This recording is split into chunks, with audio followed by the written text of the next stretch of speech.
Hello friends, நம்ம இன்றைக்கி எதை பற்றி பார்க்க போகிறோம், மல்லி வரப்போகிற எபிசோடில் என்ன இன்ட்ரெஸ்டிங்கான சுவாரஸ்யமான விஷயம் நடக்க போது நாங்கள் பார்க்க போகிறோம். வாங்க வீடியோக்குள்ளே போயிடலாம்.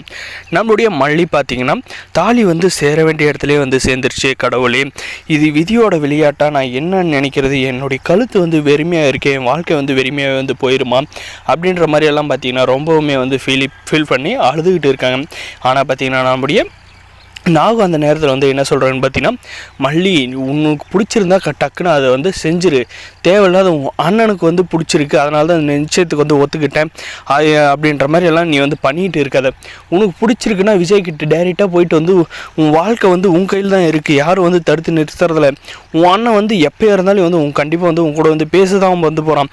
ஆனால் நீ உன் அண்ணன் பேச்சை தட்ட மாட்டான்னு இப்போ இருக்க பார்த்தியா, இது உன் வாழ்க்கையே கேள்விக்குறியாகிறதுக்கு நிறைய வாய்ப்பு இருக்குது அப்படின்ற மாதிரி நம்மளுடைய நாகு சொல்கிறாங்க. நம்ம நாகு சொல்கிறதுல என்ன தப்பு இருக்குது, பிடிச்சிருந்தா அப்பயே சொல்கிறேங்க, இல்லைனா கை நழுவி போக நிறையவே வாய்ப்பு இருக்குங்க, வாழ்க்கையிலையும் சரி சீரியல்லையும் சரி. அதனால் பார்த்திங்கன்னா கிடைக்கிற டைமை யூஸ் பண்ணி பயன்படுத்தி சொல்கிறது தாங்க ஒரு நல்லா உங்களுக்கு அழகு.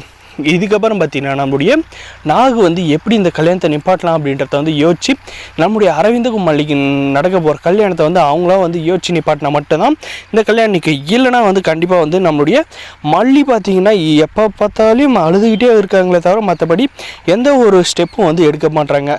அதனால் பார்த்திங்கன்னா நம்மளுடைய விஜய்க்கு தெரிய வந்துருச்சுங்க. நம்மளுடைய விஜய் பார்த்திங்கன்னா இவ்வளோ ஆசை எங்கள் மேலே வச்சுக்கிட்டு நீ ஏன் மல்லி நான் கூப்பிட்டு இப்போ வரல, என்னை ஈகோ தான் இப்படி உன்னை வெளியே அனுப்ப சொல்லிச்சு அப்படின்ற மாதிரி எல்லாம் பார்த்திங்கன்னா யோசிச்சுக்கிட்டு இருக்காருங்க. கண்டிப்பாக நம்மளுடைய மல்லியோட மனசை நம்மளுடைய விஜய் சார் இப்போ தெளிவாக புரிஞ்சுக்கிட்டு இருப்பார். நம்மளுடைய மல்லி அவங்களுடைய ஆசை பாசத்தை வெளிக்காட்டாத, அவங்களோட காதலை வெளிக்காட்டாத இருந்தாலே கண்டிப்பாக நம்மளுடைய விஜய் சார் பார்த்திங்கன்னா கண்டிப்பாக அந்த கல்யாணம் நடக்கிறதுக்கு முன்னாடியே பார்த்திங்கன்னா நம்மளுடைய பத்ரபாபு கையில் பேசி நான் அவங்க தங்கச்சியை கல்யாணம் பண்ணிக்கிறேன், லவ் பண்ணுறேன் அப்படின்ற மாதிரி எல்லாம் கரெக்டாக எடுத்து வச்சு நம்மளுடைய அரவிந்துக்கு புரிய வச்சு கூடிய சீக்கிரம் நம்முடைய மல்லியை அவர் கவர்ந்து கொண்டு போவார் அப்படின்னு நினைக்கிறேங்க. வீடியோக்கு லைக் பண்ணி மறக்காத நம்ம சேனலை சப்ஸ்கிரைப் பண்ணுங்கள்.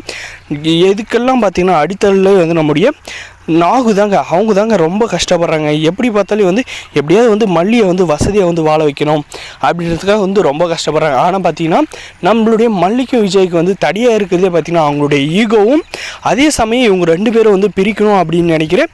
இந்த ரஞ்சிதா, போதுமொன்று கேள்வி, இந்த நிஷா, கதிரேசன் இவங்கெல்லாம் தாங்க நம்மளுடைய விஜய் சாருக்கும் மல்லிக்கு எதிரியே.